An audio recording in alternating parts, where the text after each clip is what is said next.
Буџетот го зари ножот до коска меѓу СДСМ и ВМРО во Карбинци. Ситуацијата ја спасуваше единствениот независен советник кој по два неуспешни обида им помогна на советниците од ВМРО да го изгласаат општинскиот буџет.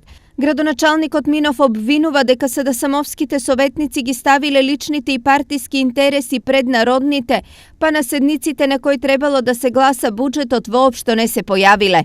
Ги повикавме и советниците од СДСМ, уредно беа повикани, но тие не известија дека имале партиски став да не доаѓаат воопшто на седниците на Советот на општина Карбинци. И им кажавме дека ако не се изгласа буџетот на општина Карбинци, треба да се донесе одлука за временно финансирање. Тие не известија дека нема да доаѓаат да гласаат ниту за временно финансирање.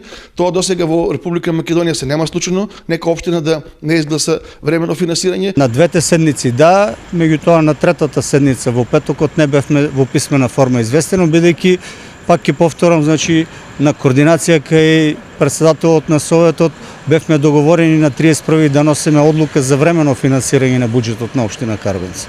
Инаку годинава Карбинци ќе троши најголем буџет досега, тежок 185 милиони денари. Во него има предвидено пати за селото Курфалија и домот во селото Таринци, пазарот во селото Карбинци и многу други капитални проекти што се за развој и за подобар живот на жителите на општина Карбинци. Во самиот буџет има работи кои што не ги одразуваат потребите, реалните потреби на граѓаните. Исто така има објекти кои што се градени пред 2 до 3 години, кај што ВМРО сечеше ленти, меѓутоа сега повторно се наоѓаат во буџетот во 2017, што значи дека сите објекти се правени без да се платат. Карбинци буџетот го изгласа од трета, па Берово останува единствената општина во регионот која ќе има времено финансирање.